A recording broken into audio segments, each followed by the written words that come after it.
This call is now being recorded.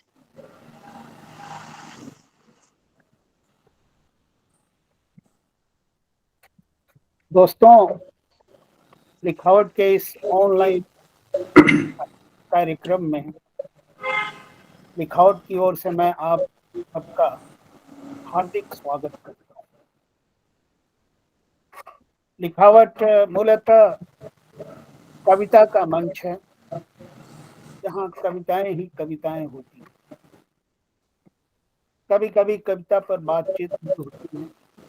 साहित्यिक पत्रिकाओं पर भी प्रोग्राम कार्यक्रम होते हैं, क्योंकि साहित्यिक पत्रिकाएं यानी कि लघु पत्रिकाएं हमारा पसंदीदा कार्यक्रम है, जिसमें हम बहुत तहे दिल से साहित्यिक लघु पत्रिकाओं पर हम चर्चा करते हैं। अगर लिखावट के YouTube पर जाएंगे तो वहाँ इस तरह के करीब 12-13 प्रोग्राम, जिसमें 35-36 पत्रिकाएं शामिल हो चुकी हैं, आप देख सकते हैं, सुन सकते हैं उनके बारे में। आज का कार्यक्रम एक विशेष कार्यक्रम है। विशेष इस अर्थ में कि हमारे दो कवि मित्रों को कविता के लिए सम्मानित किया गया है। अभी कल ही सम्मानित किया गया है। कल का मतलब एक सप्ताह पहले। हमें बहुत खुशी हुई इस बात से, और तब हमने ये तय की, रिकॉर्ड में तय हुआ कि तीनों कवि मित्रों को लिखावट पर कविता पाठ के लिए आमंत्रित किया जाए इस विशेष अवसर पर। तो दो कवि उपस्थित हो पाए, तो उनकी सुविधा अनुसार। तो ये कार्यक्रम आप एक विशेष कार्यक्रम के रूप में आप इसको देखें। बांदा में जन कवि केदारनाथ अग्रवाल स्मृति सम्मान, जो 3 वर्षों से घोषित तो किया जा चुका था, लेकिन सम्मान आयोजन नहीं हो रहा था। अब जब कोरोना का दहशत कम हुआ तो बांदा में यह सम्मान आयोजित किया गया और 3 मित्रों को इससे सम्मानित किया गया। 3 सालों के लिए 3 मित्रों को। तो जन कवि केदारनाथ अग्रवाल स्मृति सम्मान से सम्मानित कवि मित्र विजय सिंह और कवि मित्र कौशिक किशोर, आप दोनों को बहुत बहुत बधाई। और पूरे सम्मान के साथ लिखावट ने आपको आज आमंत्रित किया है। इस प्रोग्राम में जवाहरलाल जलद जी को भी आमंत्रित किया गया है, और उनसे हम इस पूरे सम्मान और जो बांदा में आयोजन हुआ, जो कवियों को सम्मानित किया गया, उन सबको मिला के हम जलद जी से हमने अनुरोध किया कि आप एक प्रारंभिक वक्तव्य दें, और उन्होंने इस आग्रह को स्वीकार किया और हमारे साथ जुड़े हुए हैं। मुक्ति चक्र के संपादक गोपाल गोयल जी ने भी सहृदयता के साथ हमारे इस अनुरोध को स्वीकारा कि वो लिखावट की ओर से, हम सबकी ओर से धन्यवाद ज्ञापित करेंगे। तो ये हमारा प्रोग्राम है।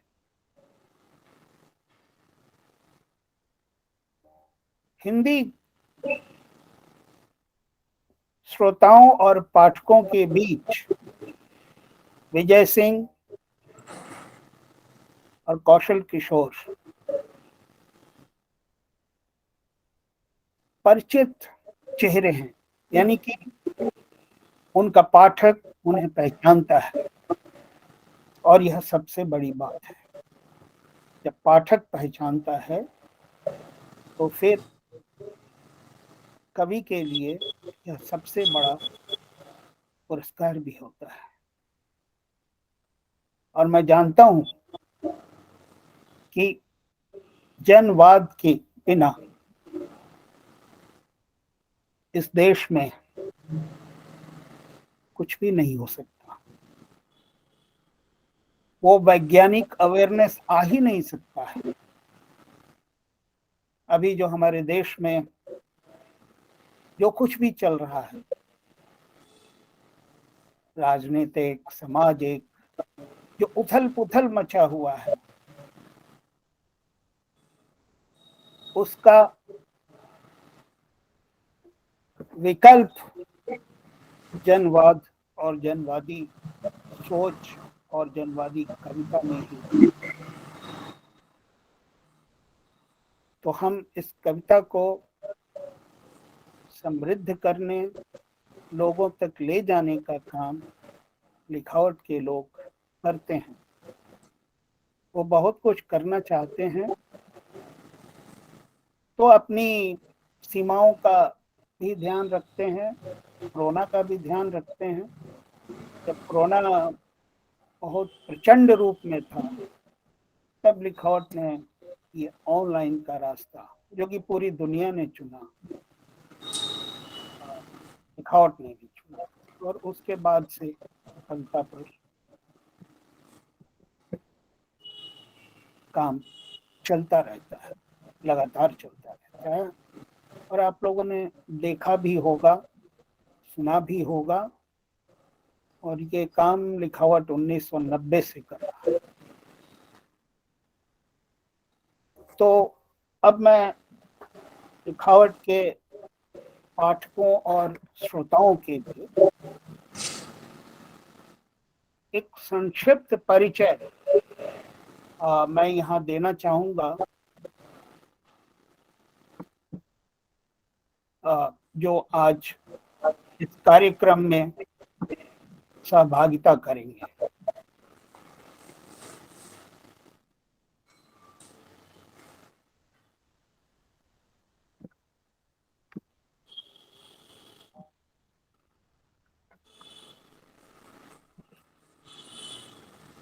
कौशल किशोर कवि, और अभी जैसा मैंने बताया, उनको जन कवि केदारनाथ अग्रवाल स्मृति सम्मान से सम्मानित किया गया है। देवांत पत्रिका के प्रधान संपादक हैं, पत्रकार, सांस्कृतिक पत्रकार और एक्टिविस्ट। मैं कहता हूँ, शायद कहना नहीं चाहिए, लेकिन वो हर मोर्चे पर अपनी ऊर्जा से इस एक्टिविज्म को विश्वसनीय रूप से हमारे सामने रखते हैं। मैं उनकी ऊर्जा को बराबर सराहता रहता हूँ। हर मोर्चे पर खड़े रहते हैं, वैचारिक हो, राजनीतिक हो, साहित्यिक हो, विस्मृति के मोर्चे पर भी रहते हैं। लोग जिनको भूल गए हैं, उनको भी वो ले आते हैं, हमारी स्मृतियों में ले आते हैं। ये मुझे बहुत बहुत अच्छा लगता है। उनकी कई किताबें हैं, जिनमें दो कविता संग्रहों का नाम मैं लेना चाहूंगा। वह औरत नहीं महानद थी, और अभी अभी उनका कविता संग्रह आया है, उम्मीद चिंगारी की तरह। कोरोना पर लिखी कविताओं का भी उन्होंने एक संकलन संपादित किया है जो बहुत ही चर्चा में है। और देखिए, कोरोना में उनकी सक्रियता, वो अच्छी कविताओं का पाठ करते रहे, लोगों तक पहुंचाते रहे।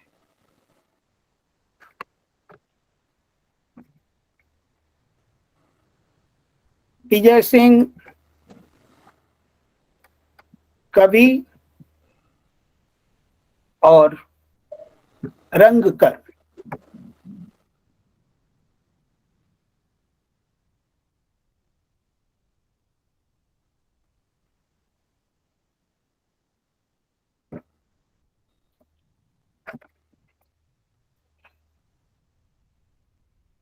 विजय सिंह का कविता संग्रह है बंद नाकीज, महत्वपूर्ण कविता संग्रह है जो चर्चा में है और आगे चर्चा में ये संग्रह बना रहेगा। इन्होंने एक और महत्वपूर्ण काम किया है, छत्तीसगढ़ के कवियों का एक साझा संकलन संपादित किया है पूरी रंगत के साथ। ये महत्वपूर्ण, क्योंकि छत्तीसगढ़ के कवियों को एक जगह इकट्ठा करना और उनकी कविताओं का संपादन करना, ये महत्वपूर्ण था। दर्जनों नाटकों, नुक्कड़ नाटकों का निर्देशन और उसमें अभिनय किया है। कविता, साहित्य और रंगकर्म के लिए कई सम्मानों से सम्मानित हैं। वर्तमान में सूत्र नाम की पत्रिका के संपादक हैं।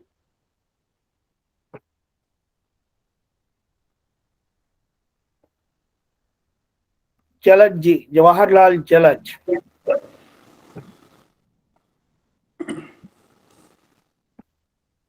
जनवादी लेखक मंच बांदा के अध्यक्ष तथा जन कवि केदारनाथ अग्रवाल स्मृति सम्मान चयन समिति के अध्यक्ष हैं। अब तक 2 कविता संग्रह प्रकाशित हैं। पहला संग्रह है रहूंगा इन्हीं शब्दों के साथ। अभी हाल में रहूंगा तब तक इसी लोक में कविता संग्रह प्रकाशित हुआ है। दर्द के काफिले में कोरोना कालीन कविताएं शामिल हैं, जिसका भी मैंने जिक्र किया। बांदा साहित्यिक रूप से बहुत ही सक्रिय शहर है और जवाहरलाल जलज जी, गोपाल गोयल जी जैसे मित्रों ने बांदा के इस साहित्यिक कार्यक्रम को और सक्रियता प्रदान किया है, इसमें कोई दो राय नहीं है। गोपाल गोयल जी अध्यापक रहे, अब सेवा मुक्त हो चुके हैं। सामाजिक सांस्कृतिक एक्टिविस्ट हैं और लघु पत्रिका मुक्ति चक्र के संपादक हैं। मुक्ति चक्र की पहल और जनवादी लेखक मंच के संयुक्त प्रयास से ही जन कवि केदारनाथ अग्रवाल सम्मान का प्रारंभ हुआ। तो ये मैंने लिखावट के पाठकों, श्रोताओं, दर्शकों के लिए आज के कार्यक्रम में शामिल होने वाले मित्रों, रचनाकार मित्रों का एक संक्षिप्त परिचय था।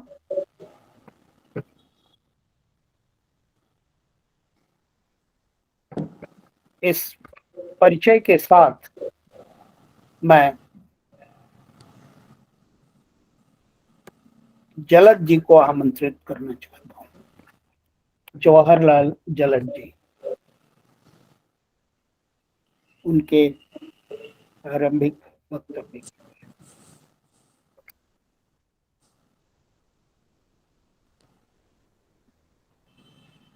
कौशल जी, जलद जी दिखाई दे रहे हैं क्या? हाँ, जलद जी दिख रहे हैं।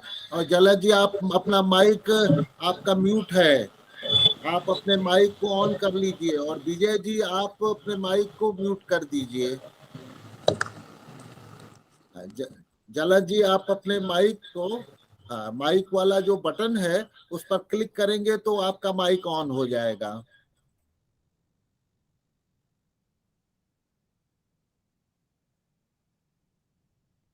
अब आप देखेंगे कि एक माइक का निशान जैसा बना होगा, हाँ, वहां पर आप टच करेंगे उंगली से तो वो फिर माइक ऑन हो जाएगा। आप देखेंगे कि नीचे कई निशान बने होंगे।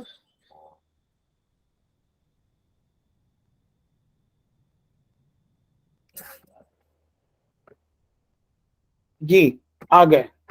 नहीं, अनम्यूट करें आप। मैं यहाँ से अनम्यूट अनम्यूट नहीं करें। कर सकता। अपने को बंद रखा है, आपने माइक को बंद रखा है।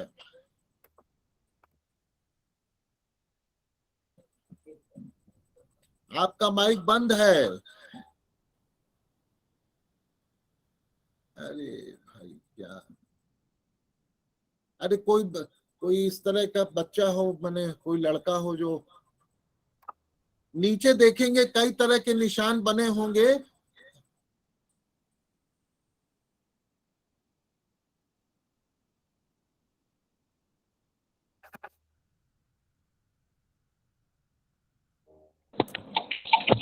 हाँ हाँ हाँ, एक माइक आपका ऑन हो गया। हाँ, यहाँ से बोलिए। हाँ, ठीक है, आप आ रहे हैं।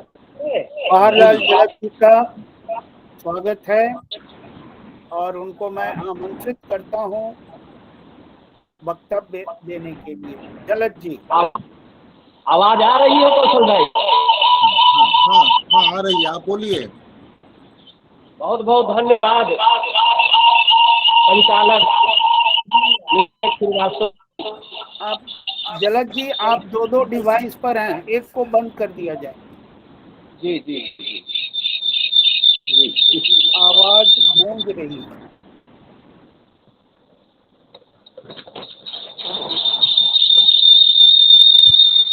हाँ, अब, हाँ, ये हाँ, अब बोलिए। अब और दूसरा वाला माइक बंद कर दीजिए। जो आप मुक्ति चक्र के गोपाल जी के साथ हैं, उस माइक से बोलिए।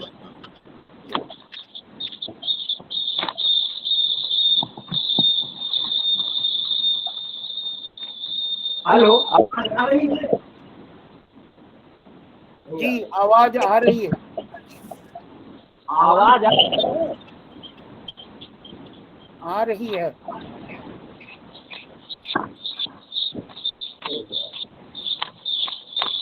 आप बोलिए।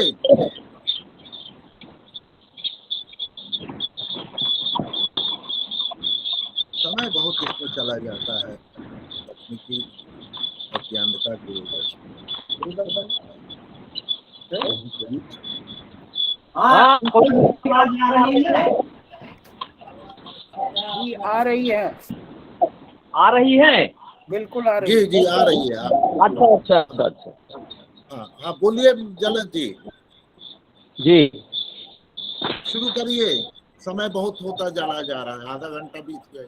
हाँ, जनवादी लेखन और जनवादिता के शीर्षस्थ कवि जन कवि केदारनाथ अग्रवाल, जिनके सानिध्य में मुक्ति चक्र के संपादक भाई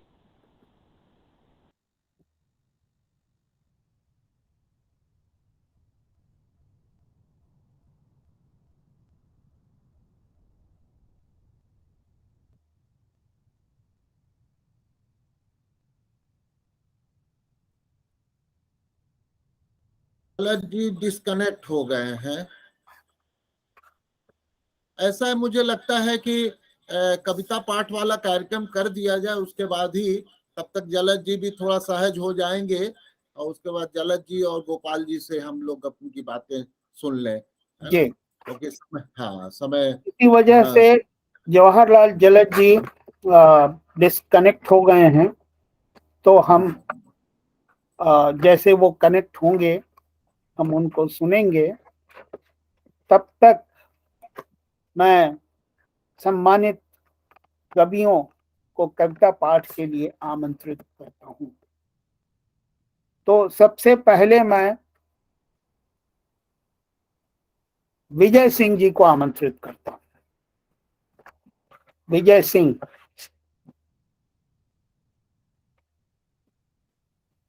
अनम्यूट अनम्यूट करिए।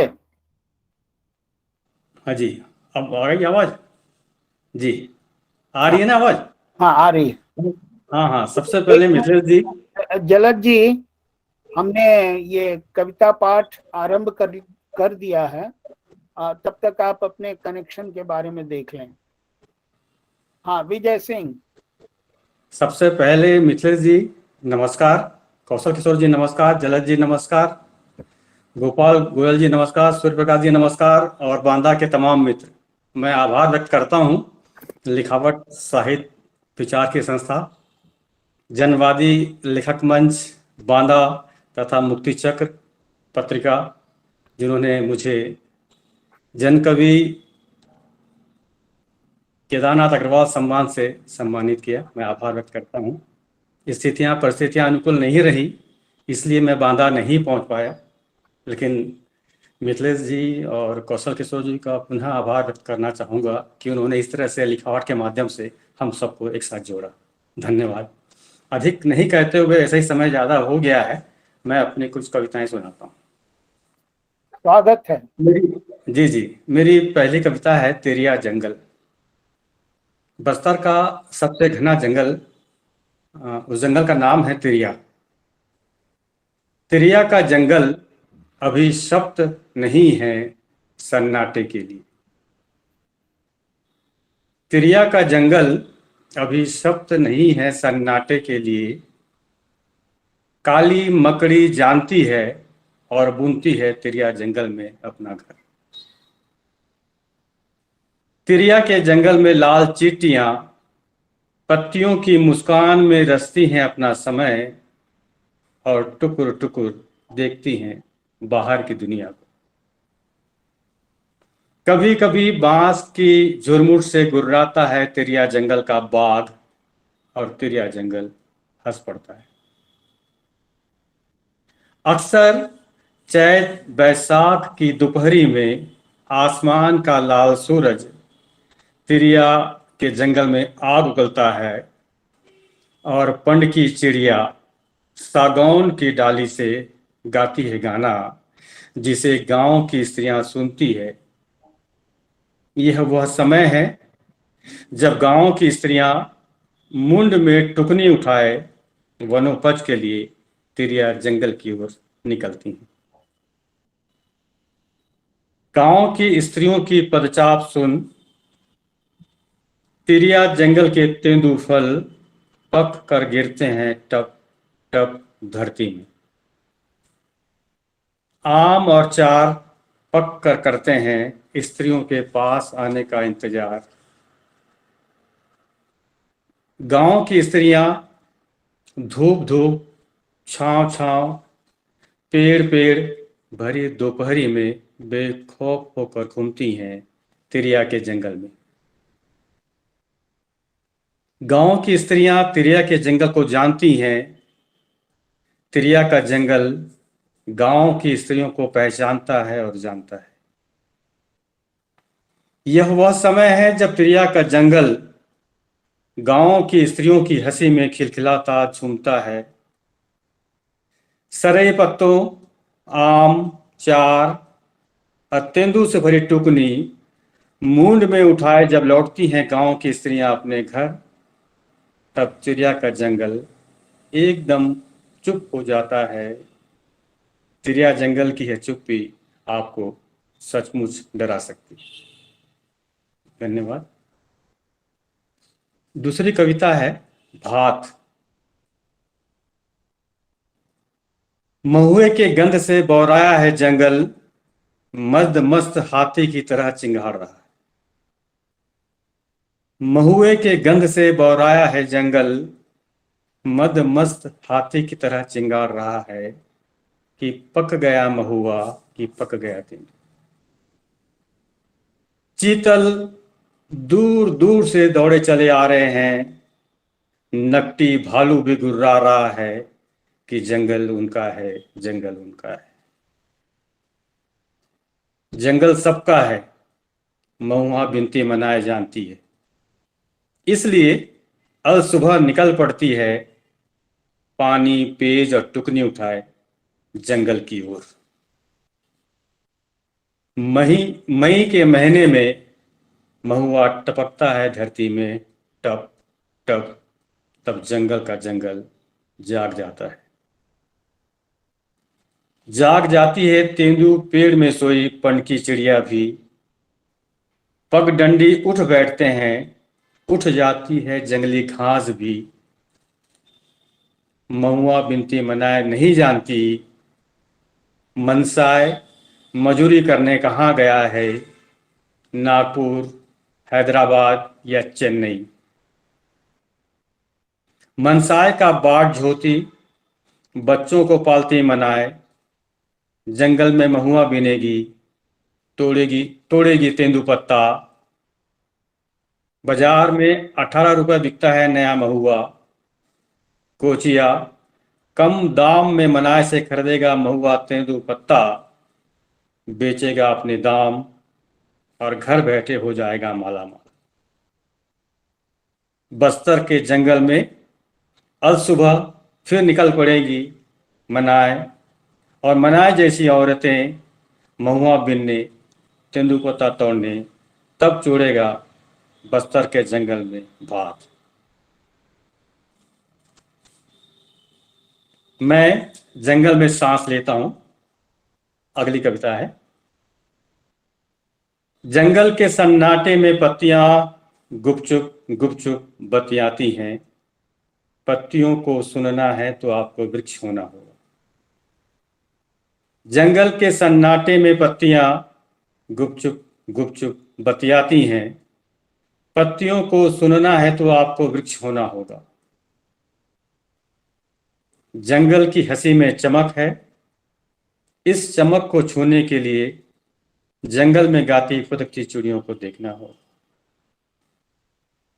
जंगल की हंसी में चमक है, इस चमक को छूने के लिए जंगल में गाती फुदकती चिड़ियों को देखना होगा। जंगल के स्वभाव से मैं परिचित हूं, इसकी चुप्पी से नहीं डरता। मैं जंगल में सांस लेता हूं, इसके सन्नाटे में बुनता हूं अपना समय।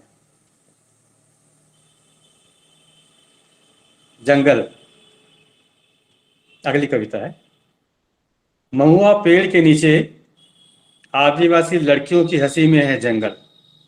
महुआ पेड़ के नीचे आदिवासी लड़कियों की हंसी में है जंगल। जंगल अब भी जंगल है यहाँ, आदिवासी लड़कियां जानती हैं। टुकनी मून में उठाए जब भी आदिवासी लड़कियां गांव खेड़ा से बाहर निकलती हैं, तब जंगल का जंगल जी उठता है उनके स्वागत में। जंगल का समय, अंधेरे में जाग रहे हैं खेत, अंधेरे में जाग रहे हैं खेत, बीज के लिए आतुर मिट्टी अभी करवट ले रही है। पग डंडी में सुस्ता रहे हैं पांव के निशान, वृक्ष थपकी देकर पत्तियों को सुलाने की कोशिश कर रहे हैं।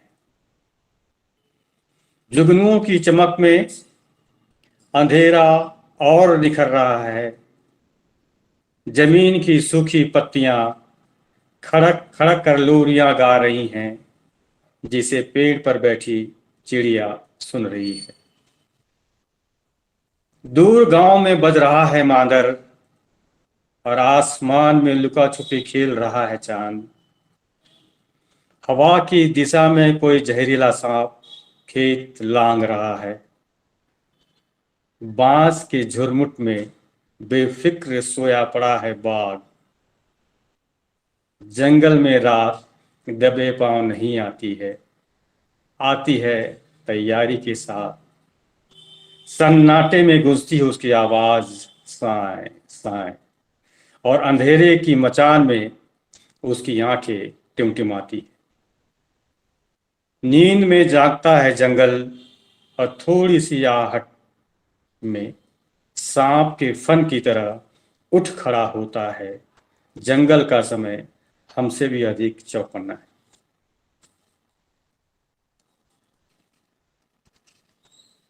एक कविता और। छानी में तुरई फूल। तुरई फूल आप सब जानते हैं। लखनऊ की बाड़ी में खिल रहे हैं किस्म किस्म के फूल। लखनऊ की बाड़ी में खिल रहे हैं किस्म किस्म के फूल। जोंदरा अभी पका नहीं है, पका नहीं है मुनगा फूल। जोंदरा आप समझते होंगे भुट्टा, मक्का जी। जोंदरा अभी पका नहीं है, पका नहीं है मुनगा फूल। पपीता अभी पकेगा, पकेगा फनस।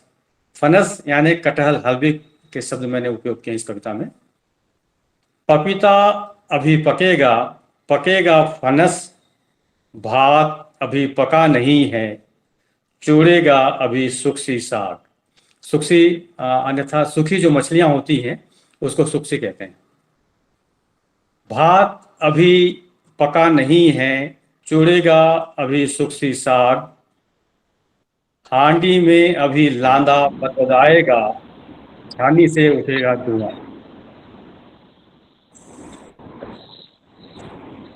हांडी में अभी लांदा बदबदाएगा, छानी से उठेगा धुआं। लांदा एक पेय पदार्थ है जो चावल को पकाकर बनाया जाता है। पेय पदार्थ है बस्तर में, आपको हर घर में मिल जाएगा लांदा। हांडा में अभी बांदा, सॉरी, हांडी में अभी लांदा बदबदाएगा, छानी से उठेगा धुआं। नागर से खेत जोतेगा, माथे में पसीना चमकेगा, और मून बेरा, बेरा में लौटेगा लखनऊ। मून बेरा मतलब दोपहर का समय, तो डिस्टर्ब है थोड़ा सा। नागर से खेत जोतेगा, माथे में पसीना चमकेगा, और मून बेरा डेरा में लौटेगा लखनऊ। चापड़ा चटनी पीसेगा, और कुंभा में रखा सल्फी पिएगा। खाएगा भात, खाएगा सुखसी साग। सोनमती हंसेगी, हंसेगी डोकरी आया। सोनमती आया को भात देगी, नूनी को मड़िया पेश। यह सब देख लखनऊ की छानी में तोरई फूल और रंग बिखरेगा। आसमान हंसेगा, हंसेगी छानी में बैठी नानी चिरई। इस तरह खिलेगा गांव में एक और सुंदर दिन। धन्यवाद। मैंने लगभग 5-6 कविताएं पढ़ ली। भाई जी बताएं, यदि अनुमति हो तो पढ़ूं। बाकी कौशल किशोर जी को मैं आमंत्रित करता हूं, वो पढ़े कविताएं। कौशल किशोर जी, समय की भी पाबंदी है, बताएं। मिथिलेश जी।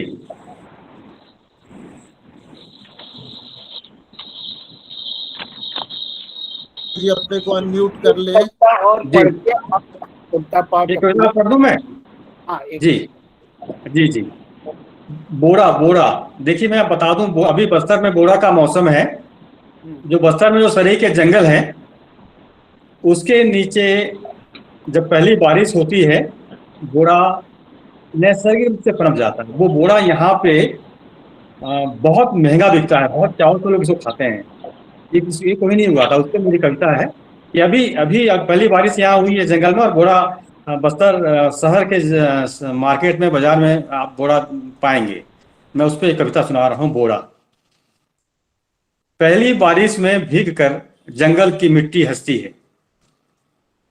पहली बारिश में भीग कर जंगल की मिट्टी हंसती है, और धूप की उजास में सरई जंगल जी उठता है।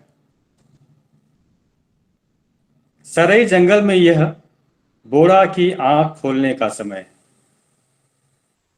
सरई जंगल में यह बोरा की आंख खोलने का समय है। और उधर दूर बिहाने बिहाने मतलब सुबह सुबह, उधर दूर बिहाने बिहाने टुकनी मूंड में उठाए, हाथ में कुटकी लिए।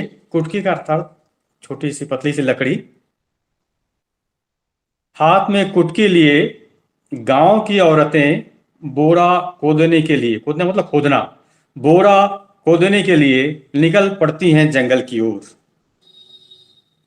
वे पहुंचते हैं सराय के जंगल में, एक पंक्ति, एक लय, एक ताल में।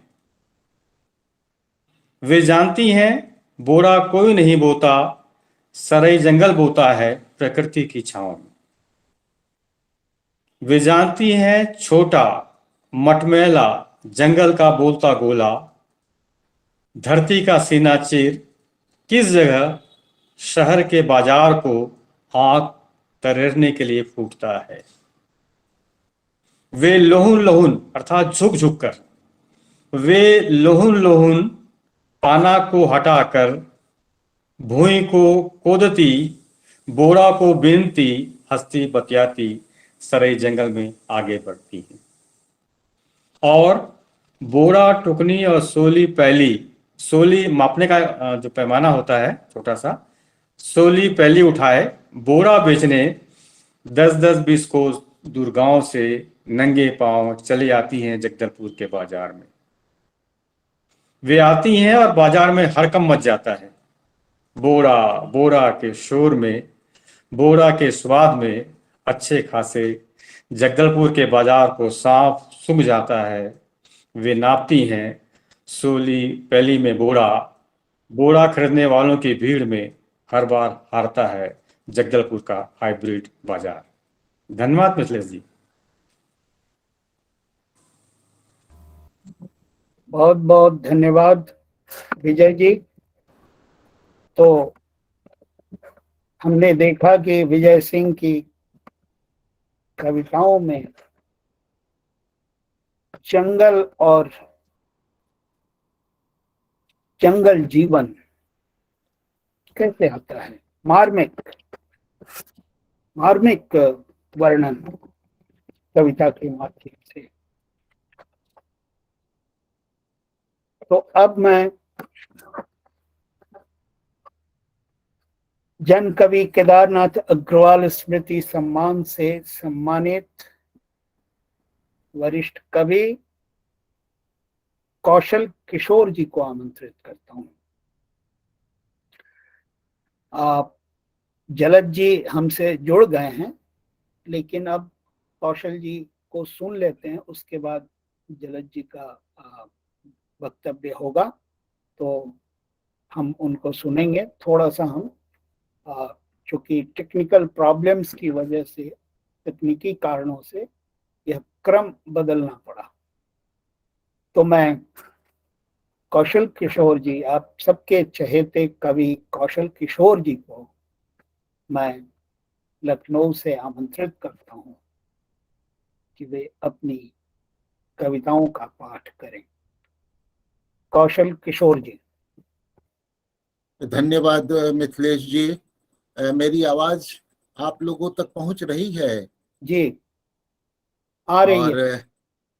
और डॉक्टर पूर्णिमा मौर्य भी हैं, और देखिए पल्लवी मुखर्जी भी आ गई हैं, और विमल जी तो हैं ही हैं, साथ में विजय सिंह जी हैं, और फिर जन कवि केदारनाथ अग्रवाल, बांदा की जो एक साहित्यिक सांस्कृतिक भूमि और रवायत रही है, उसको जिंदा रखने वाले, उसको आगे बढ़ाने वाले जवाहरलाल जलद जी, मुक्ति चक्र पत्रिका के संपादक गोपाल गोयल जी, और उनके साथी एक लंबी टीम है उनके पास, जिसमें उमा शंकर परमार जैसे युवा आलोचक हैं, तमाम कवि हैं, युवा से लेकर के वरिष्ठ कवि हैं। और केदार जी की भूमि, केदार जी तो ऐसे कवि हैं जिनके पास वैश्विक दृष्टि है, तो वहीं अपने जनपद की, मतलब उनके कविता की जो जमीन है उनके अपने जनपद की है। केन नदी है जो उनके यहाँ चेतना की नदी के रूप में बहती है। तो केदार जी तो ऐसे कवि हैं जिनको पढ़ते, गुनते, सीखते हम लोग आगे बढ़े हैं। और इसीलिए मैंने उस दिन भी कहा यह सम्मान किसी व्यक्ति का नहीं है, क्योंकि हम आज देख रहे हैं कि हिंदी साहित्य समाज में सम्मानों की भीड़ लगी हुई है और सम्मान अविश्वसनीय होने तक की स्थिति उसकी पैदा हो गई है। ऐसे समय में केदारनाथ अग्रवाल जैसे जन कवि, नागार्जुन, इस सब सम्मानों को बचाने की जरूरत है, इन्हें प्रतिष्ठित करने की जरूरत है, क्योंकि यह सम्मान हमारी प्रगतिशील और जनवादी संघर्षशील धारा का सम्मान है, किसी व्यक्ति का सम्मान नहीं है। और यह सम्मान और इस तरह ये रचनाकार लगातार हमें प्रेरित करते हैं और करते रहेंगे। तो मैं सीधे अपने कविता पाठ पर आता हूं।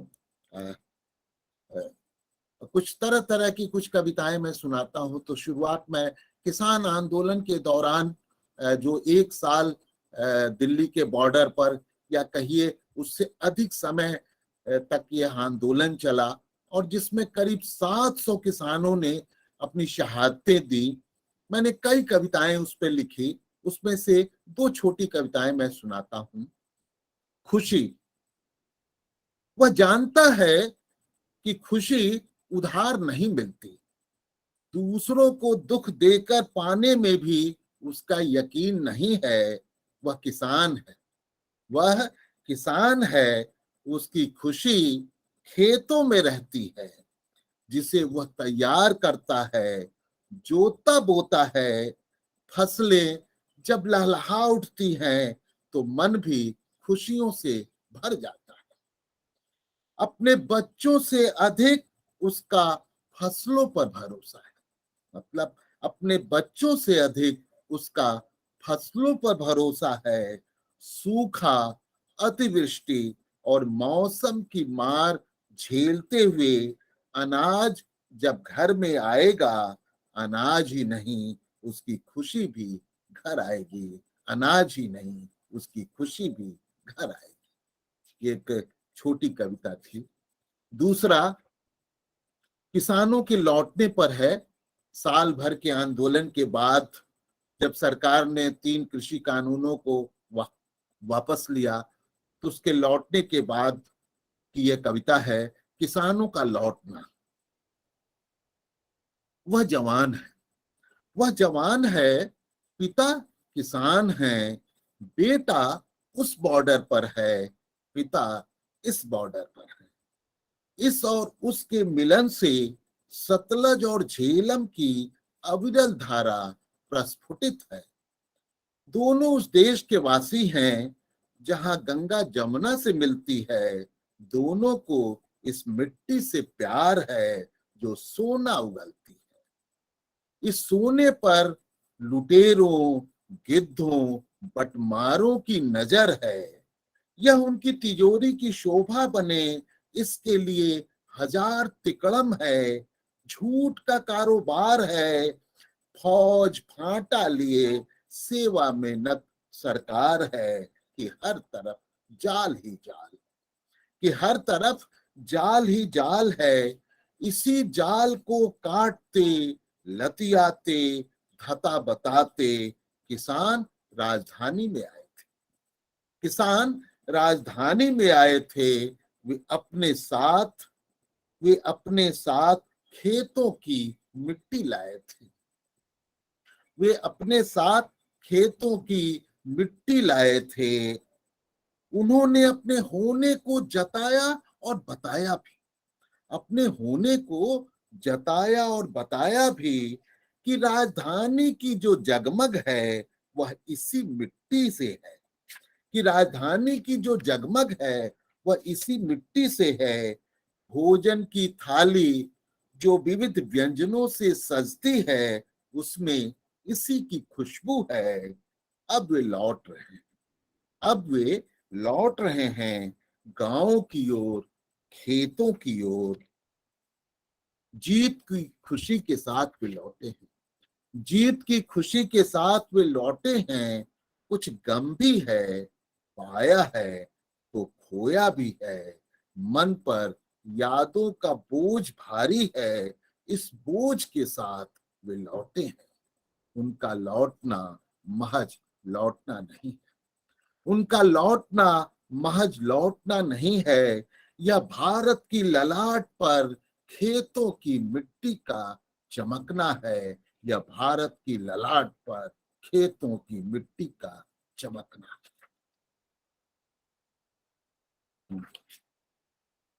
पिछले दिनों स्त्री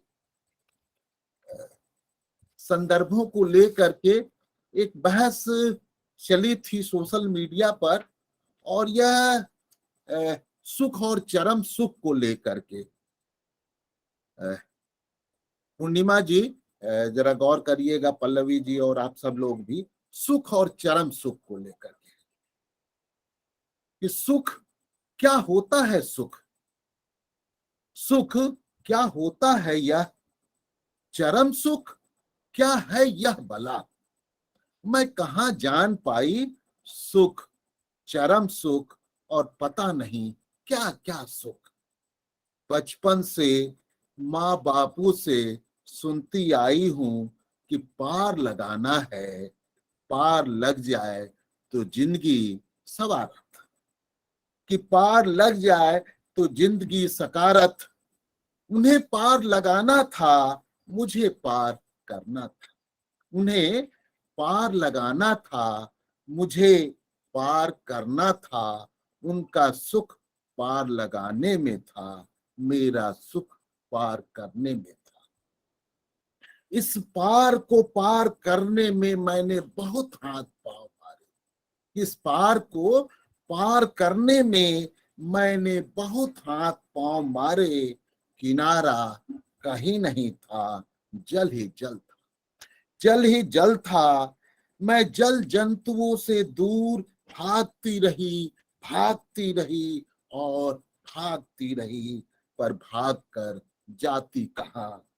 जल क्रीड़ा में शामिल होना मेरी नियति थी, यही था मेरा सुख, यही था मेरा सुख, और यही था उनका चरम सुख, यही था उनका चरम सुख।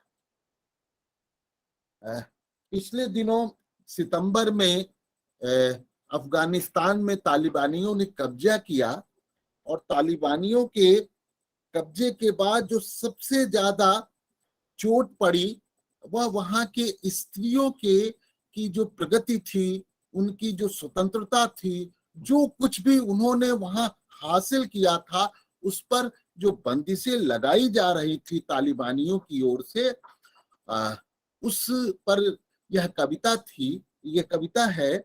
और ये कहा भी गया कि अब स्त्रियां अब घरों में बंद हो जाएंगी, अब बुर्के में रहेंगी, वे कहीं नहीं दिखेंगी। और ऐसी बातें जब हो रही थी, उन्हीं दिनों स्त्रियों ने वहां अफगानिस्तान की राजधानी काबुल में उनका प्रदर्शन हो गया। इसी सब को लेकर के यह कविता है, यही चिंगारी दावानल बन जाती है।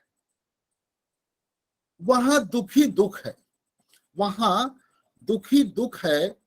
बाढ़ का पानी जैसे गांव, बस्ती और घर में फैल जाता है, दुख भी पसर गया है उसी तरह। जब कोई एक दूसरे से मिलता है, उनका दुख मिलता है, दुख ही आपस में बतियाता है, वह दर्द बन छलकता है। उनके आंसुओं से मनुष्यता की चादर भीग गई है। वे आसमान के नीचे थी, वे आसमान के नीचे थी। समुद्र पार से आती गहराती घटाएं थी। आंधी, तूफान, बिजली, बारिश, ओला सब सहती थी। सिर पर छप्पर था, वह भी चूता था। जिंदगी कठिन थी, पर वह थी। सुख नहीं था, पर उसकी आस थी। अब वे जहां थी, वह अंधी सुरंग थी। अब वे जहां थी, वह अंधी सुरंग थी। इस अंधेरे में एक दूसरे को पहचानना मुश्किल था, इससे बाहर आना और भी मुश्किल। बस दुख था जो सबका सखा था, दुख था जो सबका सखा था। अंगुलियां थी जो मुट्ठी में बंधी थी। उनके दुख की बात दुनिया में हो रही थी। गौर करिएगा, कि उनके दुख की बात दुनिया में हो रही थी, बैठ के जारी थी, हित साधे जा रहे थे, कुछ वेट एंड वॉच की मुद्रा में थे, मतलब दुख बहस के बीच था, उस पर लिखी जा रही थी कविता, उस पर लिखी जा रही थी कविताएं। जब दुख से दुख मिलता है, जब दुख से दुख मिलता है, जब दुख से दुख मिलता है, वह महज दुख नहीं रहता, पत्थर हो जाता है। कि जब दुख से दुख मिलता है, वह महज दुख नहीं रहता, पत्थर हो जाता है। उसमें गति होती है, होता है आवेग और त्वरण। वह दुख के गर्भ में पलता है, गर्भस्थ शिशु की तरह बढ़ता जाता है। पत्थर की रगड़ से प्रस्फुटित होती है चिंगारी, कि पत्थर की रगड़ से प्रस्फुटित होती है चिंगारी। जंगल की व्यवस्था हो या हो व्यवस्था का जंगल, यही चिंगारी दावानल बन सकती है, यही चिंगारी दावानल बन सकती है। एक कविता 16 मई 2014 के बाद जो हालात पैदा हुए हमारे देश में, उसको केंद्र करके मैंने अनेक कविताएं लिखी। उसमें से एक कविता वो हामिद था, मैं सुनाऊंगा और सुनाना चाहता हूँ। प्रेमचंद की मशहूर कहानी ईदगाह का पात्र हामिद। उस हामिद की आज के दौर में, इस दौर में क्या हालत है, क्या हालत हो रही है, उसके साथ क्या सलूक किया जा रहा है, इसी को केंद्र कर यह कविता है। थोड़ी लंबी है, लेकिन मैं चाहता हूं कि यह कविता एक इस दौर को समझने के लिए ये कविता उसमें सहायक होगी। यह कविता है वो हामिद था। कई बार हम देखते हैं उम्र छोटी होती है पर उसके काम बड़े होते हैं। जैसे ईदगाह का हामिद, वह था तो बच्चा पर उसकी संवेदनाएं बड़ी थी। वह गांव से इतनी दूर आया था, मेले में रंग बिरंगे खिलौने उसे दिखाते, अपनी ओर खींचते, उसका बाल मन उन पर अटक जाता। अंदर वेगवती नदी बहने लगती, पर जैसे ही उसकी भोली नजर चिमटे पर पड़ी, मन के सारे तरल भाव वाष्पन उड़ने लगे। उसकी आंखें चुंबक सी चिमटे से जा चिपकी।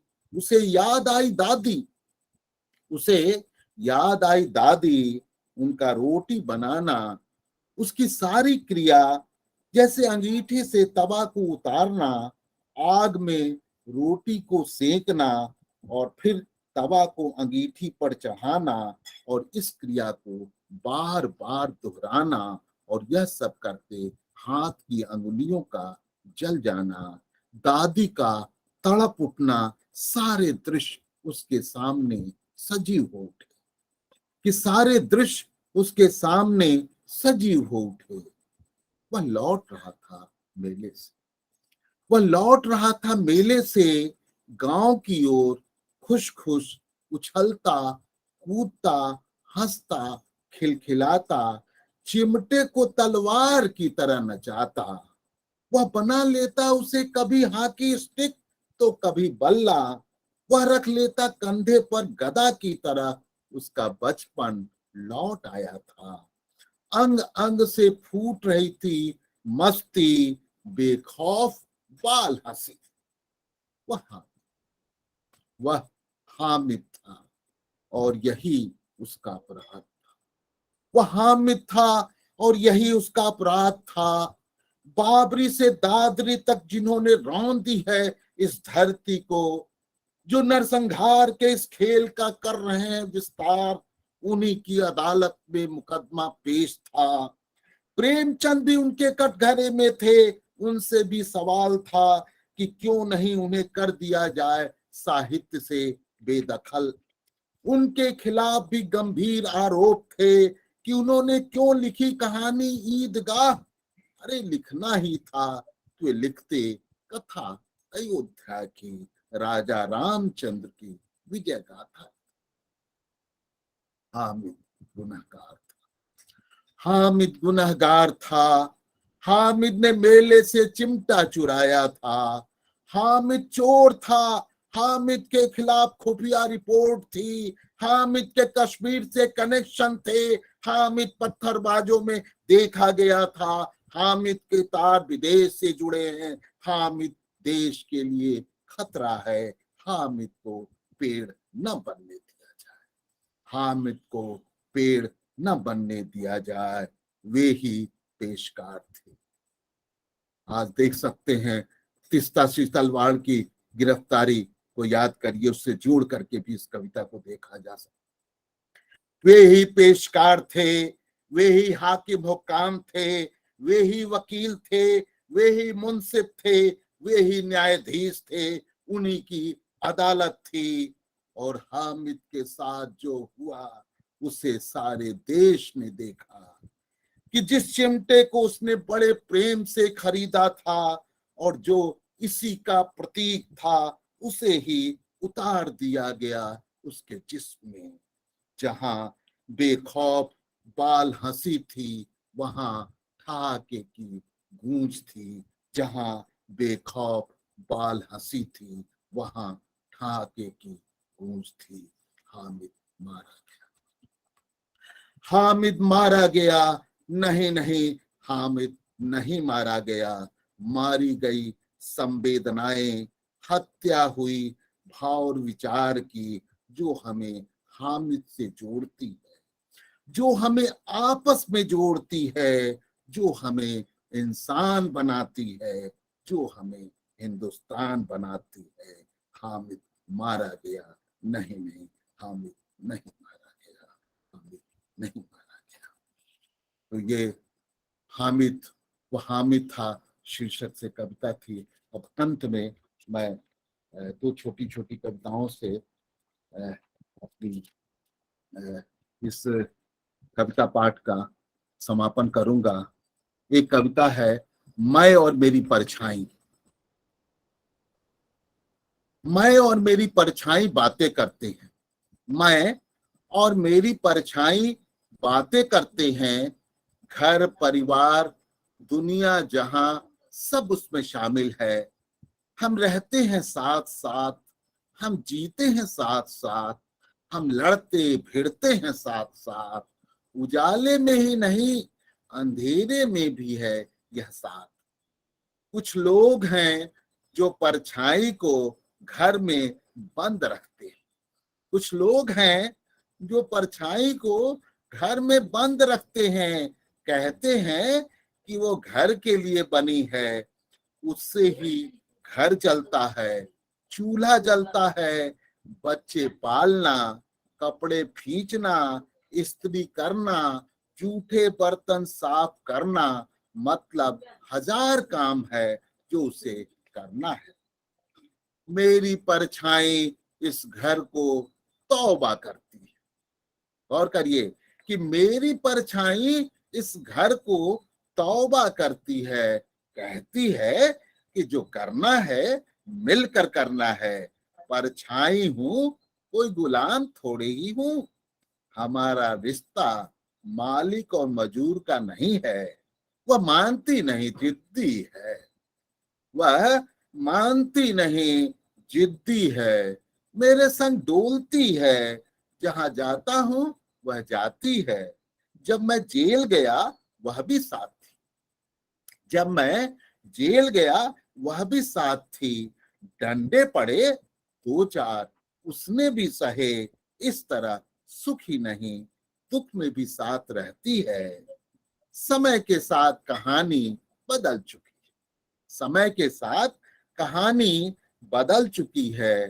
कभी वह मेरी परछाई थी, अब मैं उसकी परछाई। कि कहना मुश्किल है कि कौन किसकी परछाई है, कि दोनों सियामी जुड़वा बहने हैं। वह जहां रहती है, वह जहां रहती है,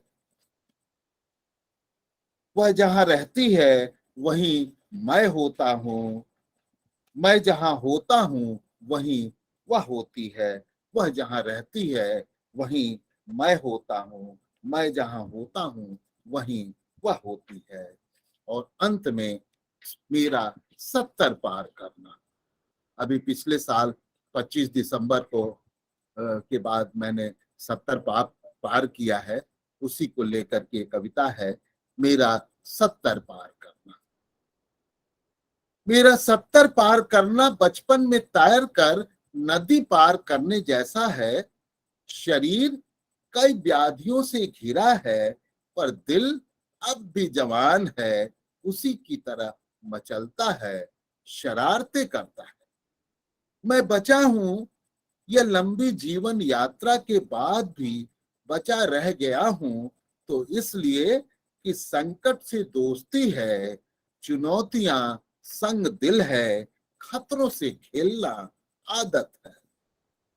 अम्मा बताती है कि जब नन्हा मुन्ना था, ऐसा बीमार पड़ा कि आशा पर भी ग्रहण लगा। ओझा वैद्य सब ने जवाब दे दिया, रात भारी थी, कहा गया कि नहीं कटेगी, पर सूरज निकला, मैं बच गया। सूरज निकला और मैं बच गया, इसी तरह बचता रहा हूं, इसी तरह बचता रहा हूं। मौत पास से गुजरती रही है, उससे पंजा लड़ाने का अपना सुख है, यह शह और मात का खेल है। मैं 18 मार्च 1974 को क्या भूल सकता हूँ?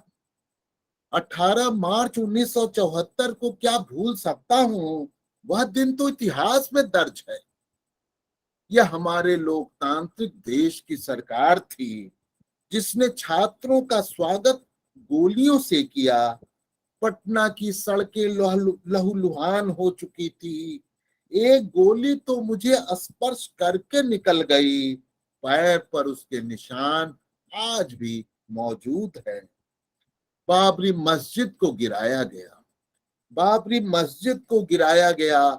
यह उस संस्कृति पर हमला था जिसे रचने में हमारे पुरखों का रक्त बहा था।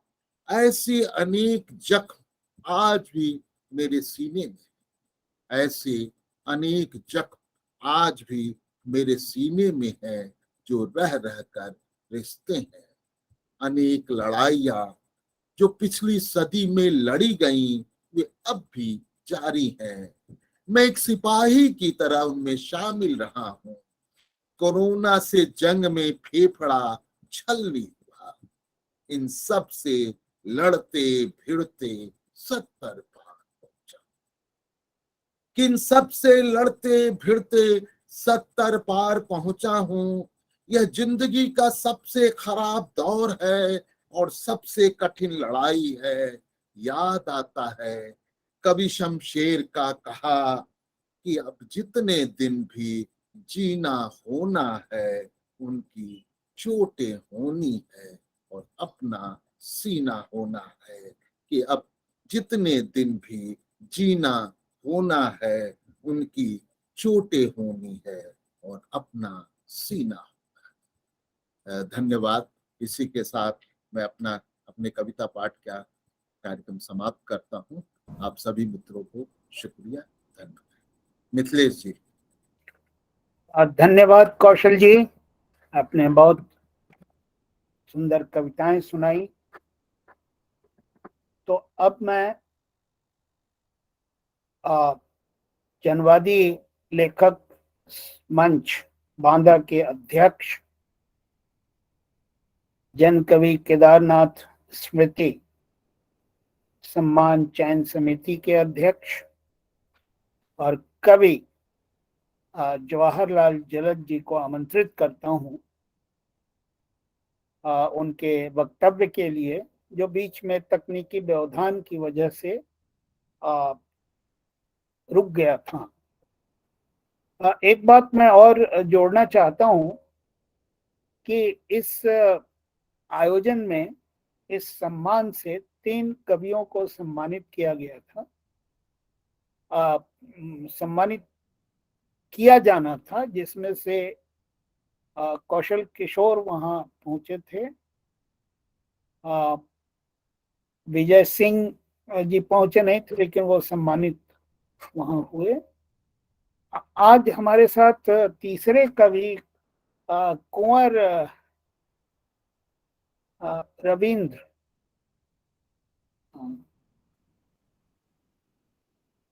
कौशल जी, मैं शायद नाम गलत ले रहा हूं, जरा एक बार बताएं। कौशल जी,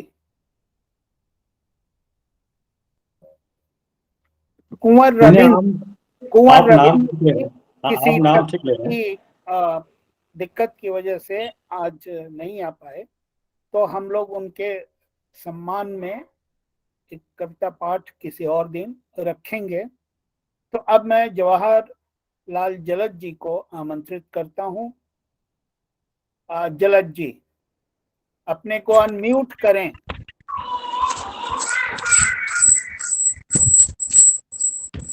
हाँ, जलद जी का अनम्यूट हो गया है। हाँ हाँ, आवाज सुनाई दे रही है?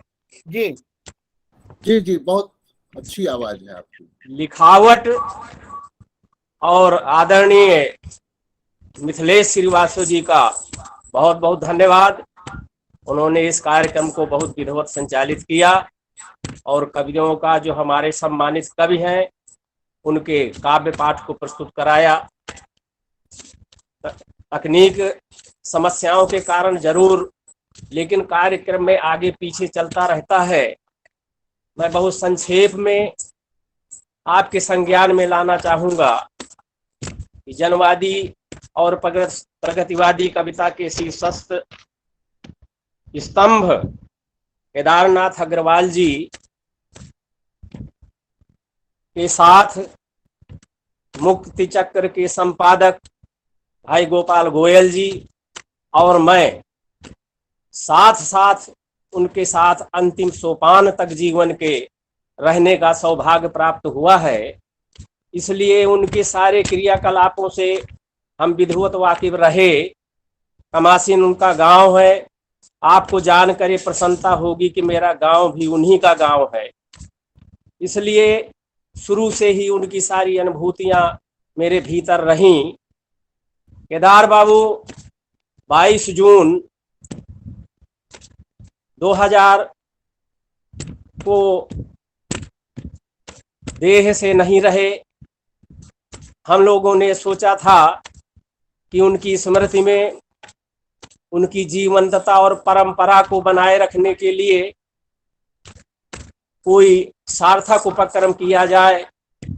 जनवादी लेखक मंच ने और मुक्ति चक्र ने, भाई गोपाल भाई ने इस बात को उद्घाटित किया कि केदार सम्मान को देकर के उनकी जीवंतता को, उनकी परंपरा को बनाए रखने का एक कदम और बढ़ाने का कार्य किया जाए। हम लोगों ने इस कार्यक्रम को शुरू किया। सबसे पहले शंभू बादल जी को बुला करके केदार सम्मान से सम्मानित किया गया। इसके बाद दुनिया इन दिनों पत्रिका के प्रधान संपादक और वरेंद्र व वरिष्ठ कवि सुधीर सक्सेना जी को दिल्ली से बुला करके उनको सम्मानित किया गया।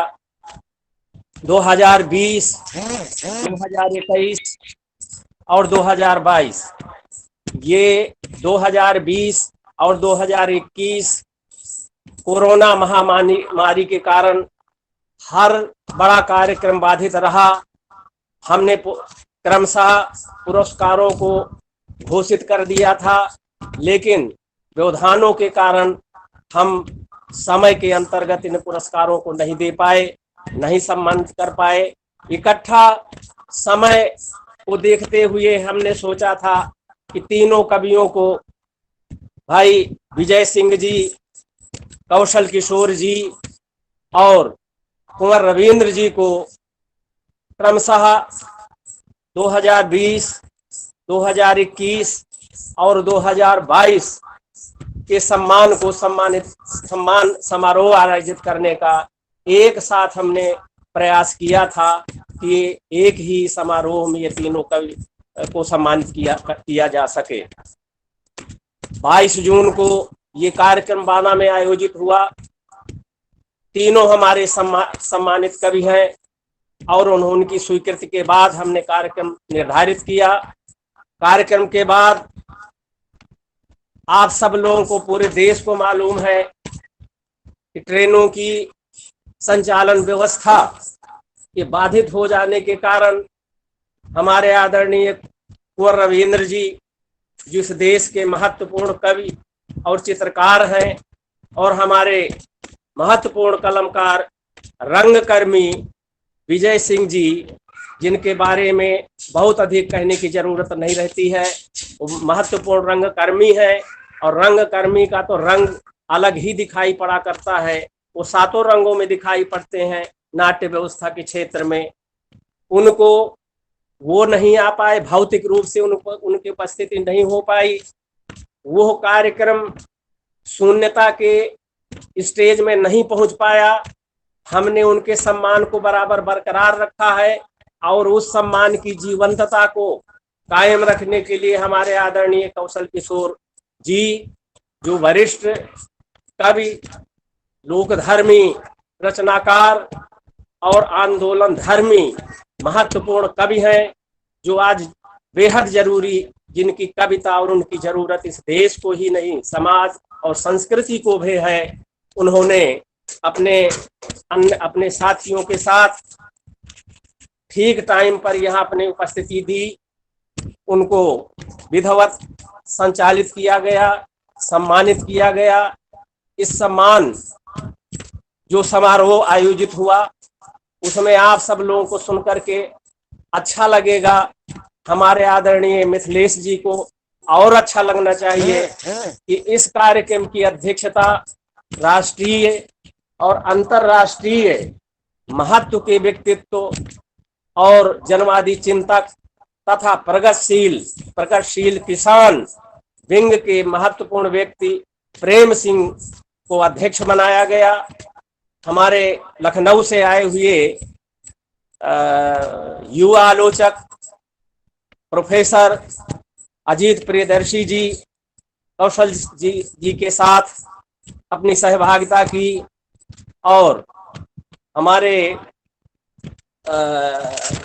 उन्नाव से भाई दिनेश प्रियदर्शन जी कवि आलोचक हैं, उन्होंने मंच को शोभित किया।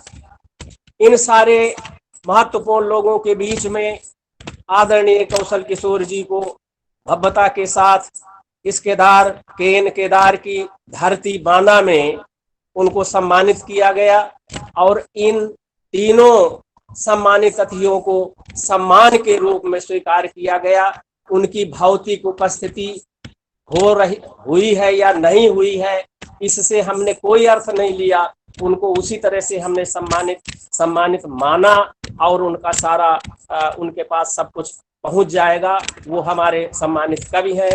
शरीर से न हो पाने का अर्थ ये नहीं है कि वो सम्मानित नहीं हो पाए। हमारी तरफ से तीनों कवि सम्मानित हैं, और उनकी पूर्णता ये सारे उपस्थित हमारे कवियों ने और कौशल किशोर जी ने बड़े सम्मान के साथ इन दोनों कवियों का नाम लिया, और ये कहा कि अगर ये दोनों कवि हमारे बीच में होते तो मुझे जो सुखानुभूति होती वो इसके पहले कभी न होती। उन्होंने इस बात को जरूर महसूस किया। उन्होंने ही नहीं, हमने भी महसूस किया, हमारी पूरी टीम ने महसूस किया। मुक्ति चक्र के संपादक भाई गोपाल गोयल जी भी दुखी रहे, लेकिन फिर भी आप सब लोगों के आशीष से, शुभकामनाओं से ये कार्यक्रम संपन्नता को गया।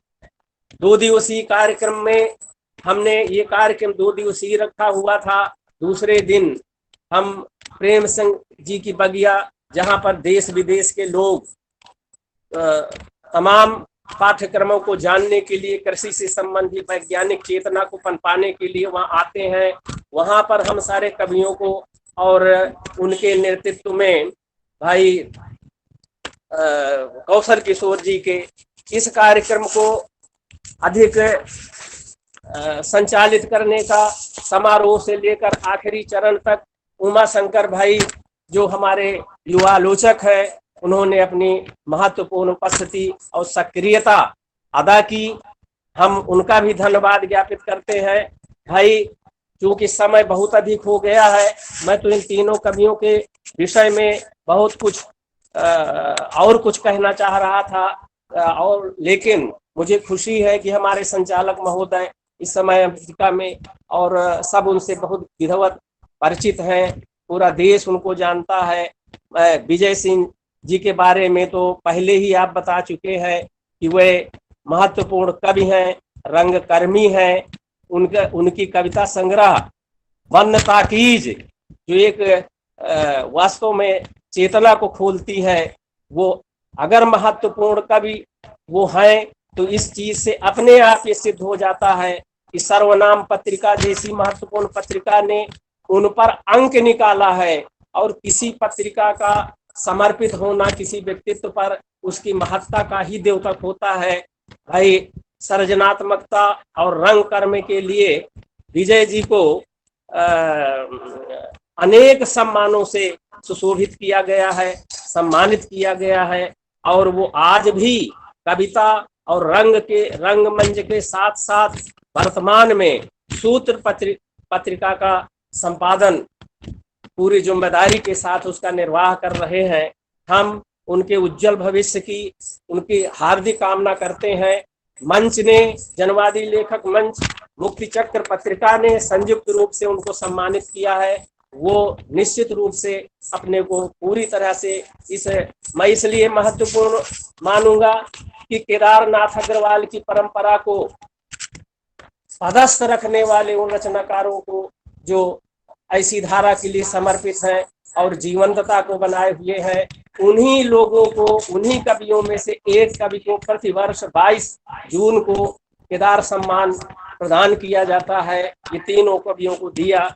कौशल किशोर भाई के बारे में तो कितना भी कहा जाए, उनके श्रम सार्थकता का मूल्यांकन करना बहुत मुश्किल है। कौशल किशोर जी ने गहन संघर्षशील लोक धर्मी कवि, आलोचक, समीक्षक, संस्कृत कर्मी, एक्टिविस्ट और रेवांत पत्रिका के प्रधान संपादक हैं। जन संस्कृत मंच के संस्थापक सदस्यों में से हैं। वर्तमान में जसम के राष्ट्रीय उपाध्यक्ष और उत्तर प्रदेश के कार्यकारी अध्यक्ष हैं। इनके 3 काव्य संग्रह अभी तक, और ये 3 काव्य संग्रह इनके जीवन की निर्मित के लिए, इनकी जीवंतता के लिए, इनकी अमरता के लिए मैं जितना पढ़ पाया हूँ, समझ पाया हूँ, ये इनको जिंदा रखने के लिए पर्याप्त है। इनके काव्य संग्रह हैं नई शुरुआत, वह औरत नहीं महानद थी, और उम्मीद चिनगारी की तरह। ये काव्य संग्रह 3 प्रकाशित हैं। कोरोना काल में जन्मी कविताओं का साझा संकलन जब जूझ रहे थे लोग, और आप सब लोगों को मालूम हो, मुझे व्यक्तिगत रूप से ये मालूम है कि उनकी धर्मपत्नी, जो स्वयं में एक महत्वपूर्ण सर्जिका हैं, कवयित्री हैं, सृजन के प्रति समर्पित हैं, उनको भी कोरोना ने ग्रसित किया था। और आदरणीय कौशल किशोर जी भी कोरोना से जूझ रहे थे। तब भी वहां से जैसे ही वो कोरोना को हराकर बाहर आए, उन्होंने संकल्प किया, और दर्द के काफिले जो देश में उस समय कविताएं जन्मी थी, संपूर्ण रूप से 87 कवियों को देश में उन्होंने उनकी कविताओं को लेकर, और एक ऐतिहासिक काव्य संग्रह, ऐतिहासिक कविता इसलिए कहूंगा, एक युगीन, एक युग को त्रासदी से भरने वाला कोरोना, और उस काल में इस कविता का जन्म होना और उसको दस्तावेजी बन जाना एक महत्वपूर्ण संकलन था। भाई कविता ही नहीं, वो तो आंदोलन धर्मी व्यक्तित्व रहे। मजदूरों के लिए, कविता के लिए, समाज के लिए, संस्कृति की जीवंतता के लिए कलम ही नहीं, व्यक्तिगत रूप से वो आंदोलन के अस्त्र को भी ग्रहण करने में पीछे कभी नहीं रहे। उनकी ये 3 रचनाओं के अतिरिक्त गद्य की भी 2 कृतियां हैं, प्रतिरोध की संस्कृति और भगत सिंह पाशा अंधियारे का उजाला, ये भी प्रकाशित हैं। तो वो हमारे समय के अति महत्वपूर्ण कवि हैं। मैं पहले ही ये निवेदन कर चुका हूँ कि उनके विषय में मैं बहुत अधिक बोलने की स्थिति मेरी बनी रहती है। मैं ये तीनों कवियों के विषय में संक्षेप में आप लोगों के सामने रखना चाहता हूँ। हमारे कुंवर रविंद्र सिंह, जिनको 2022 का सम्मान दिया गया, उनकी उपस्थिति और उपस्थिति से हमारा मतलब नहीं है, हमने उनको सम्मानित किया है, वो सम्मानित हैं। वो 2022 के वर्ष में उनको पुरस्कार रविंद्र सिंह जी वरिष्ठ कवि और महत्वपूर्ण जन चित्रकार हैं, जो पूरे देश को आह्लादित करते हैं, अभिभूत करते हैं अपनी चित्रकारिता की कला से। उन्होंने तो दो जो संकलन मेरे छपे रहूंगा तब तक रहूंगा उन्हीं शब्दों के साथ, और दूसरा काव्य संग्रह जो अभी 22 तारीख को विमोचित हुआ, इन्हीं तीनों कवियों को सम्मिलित करके, उसमें भी दोनों में चित्रकारिता उन्हीं की है। मैं तो उनको नमन करता हूँ। और ऐसे महत्वपूर्ण कवि, इन्होंने लगभग 17,000 रेखांकन और पेंटिंग बनाए हैं। रंग जो छूट गया है उनका महत्वपूर्ण काव्य संग्रह है। ये शीर्षक ही कहता है कि कितना महत्वपूर्ण काव्य संग्रह है। रंग जो छूट गया है, ये कितनी बड़ी बात है। 22 जून को सम्मान समारोह आयोजित हुआ। अध्यक्षीय और उद्बोधन के साथ समापन की ओर ये कार्यक्रम, उस कार्यक्रम को समापन की ओर ले जाने का कार्य भी हमारे मुक्ति चक्र संपादक भाई गोपाल गोयल जी ने किया। और मुझे प्रसन्नता है कि ये आपकी संस्था ने भी, भाई कौशल किशोर जी ने भी और मिथिलेश जी ने भी उनको इस कार्यक्रम के समापन या उनको धन्यवाद ज्ञापन के अर्थ में उनको दिया है।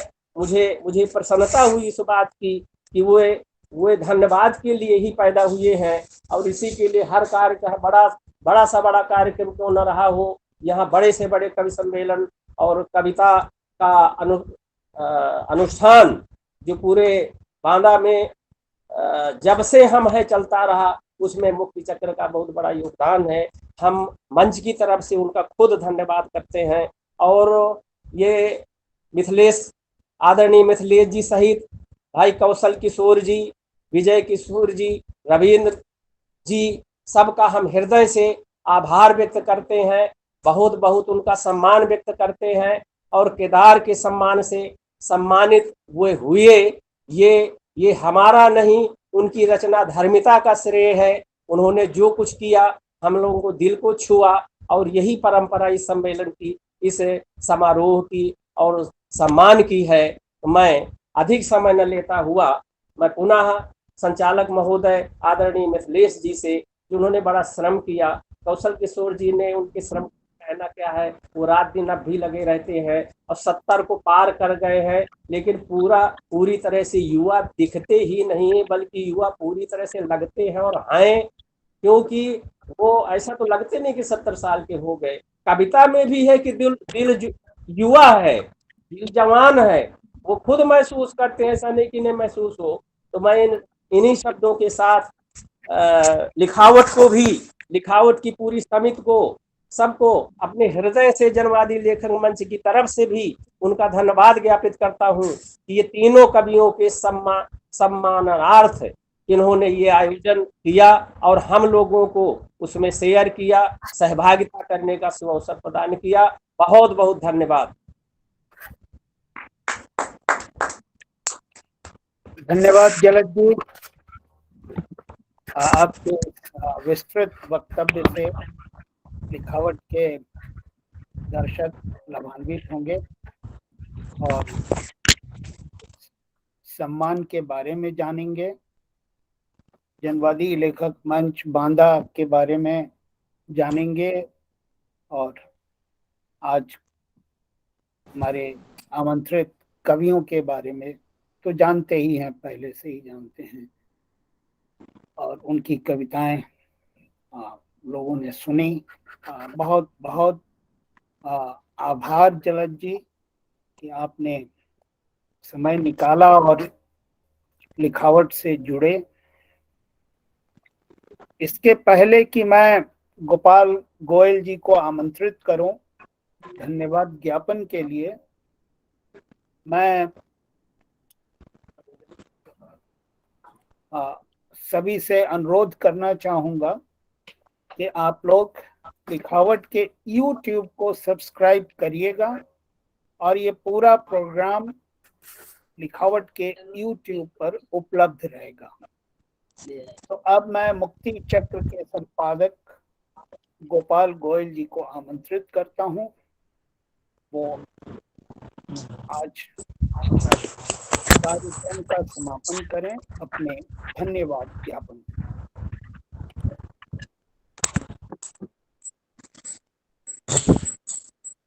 प्रथम धन्यवाद तो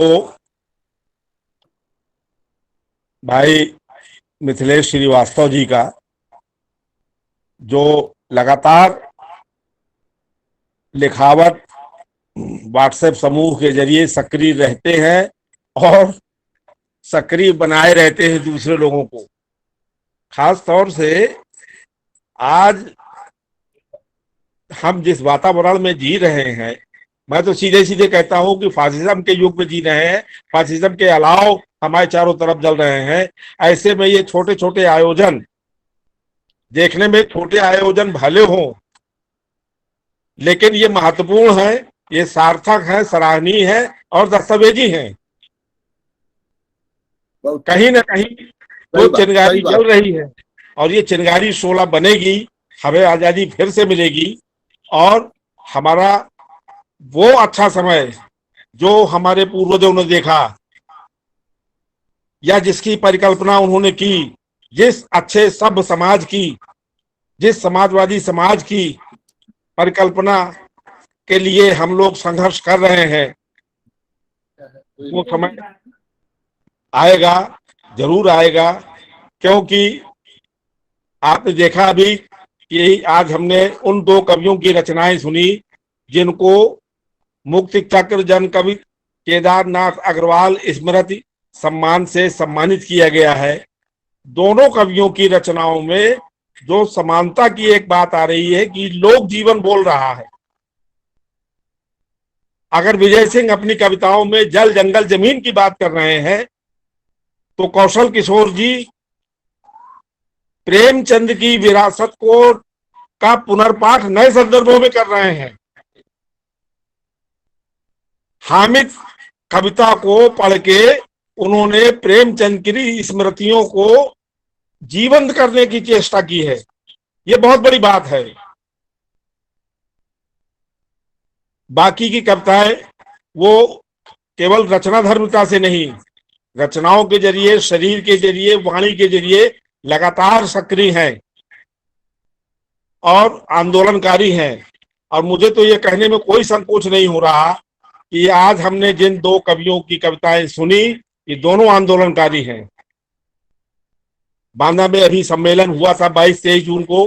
दिनेश प्रियमन जी यहाँ बैठे हैं, मैं उनका भी धन्यवाद देता हूँ।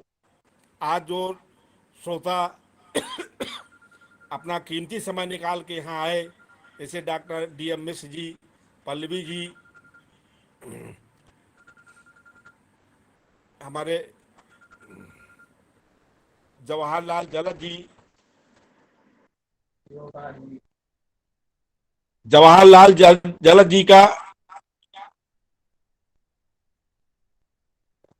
तो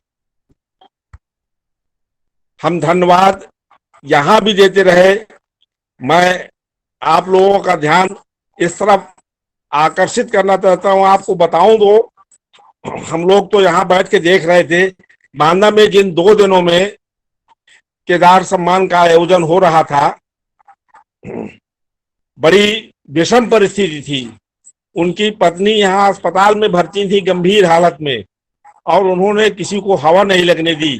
पूरे कार्यक्रम को उसी तन्मयता के साथ उन्होंने संयोजित किया कि कार्यक्रम में किसी तरीके की कोई बाधा ना आने पाए। ये एक बड़ी बात है। आज पुनः वो समय निकाल के इस कार्यक्रम में सम्मिलित हुए हैं। उनकी पत्नी आज भी अस्पताल में दाखिल हैं।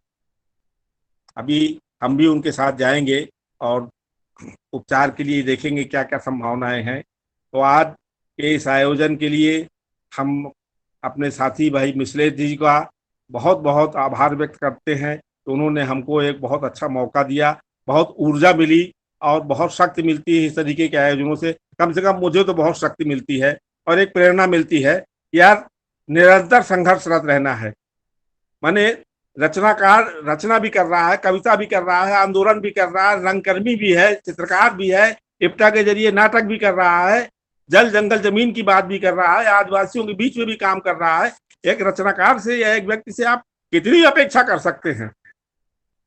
तो ये बहुत बड़ी बात है जो इन दोनों कवियों का, मैं विजय भाई का, कौशल किशोर जी का बहुत हृदय से आभार और अभिनंदन व्यक्त करता हूँ कि ये लगातार सक्रिय है और इनकी ये सकारात्मक जो प्रवृत्ति है, जो दृष्टिकोण है, इससे हम लोगों को बहुत ऊर्जा मिलती है। पीछे आने वाले जो नई पीढ़ी तैयार हो रही है उनको बहुत ऊर्जा मिलेगी। उनको लगेगा कि नहीं यार, अभी हौसला बाकी है, हिम्मत और हौसले से हमें आगे बढ़ना है और इस काफिले को बहुत दूर तक आगे ले चलना है।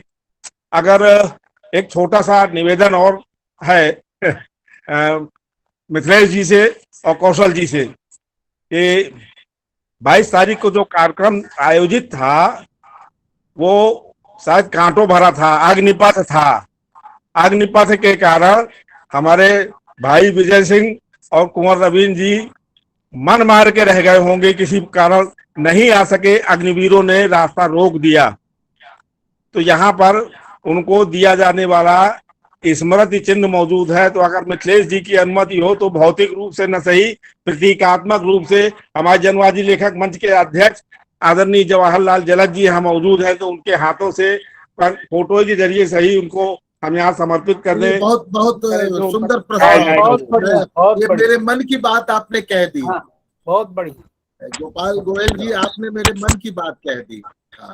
मैं चाहता भी था कि यहाँ पर उसका जो हमारे साथी नहीं आ पाए हैं उनका, ये देखिए ये इनका जो है प्रतीक, केदार जी दिख रहे हैं और जरा सा दाहिने आप करिए, जिस विजय सिंह जी हैं। अब ये प्रतीक रूप में है और उनके बारे में विवरण है कि गवाह के रूप में दिनेश प्रियमन जी और कौशल किशोर जी तो कम से कम गवाह हमारे दो थे ही यहाँ आज मौजूद है। तो इनकी उपस्थिति तो और अच्छी रहेगी। इनकी उपस्थिति में भाई विजय सिंह को प्रतीक स्वरूप ये स्मृति चिन्ह हम ससम्मान भेंट कर रहे हैं और भौतिक रूप से तो इनको आप स्वीकार करिए। भाई कौन कर लीजिए विजय जी। हाँ विजय जी। जी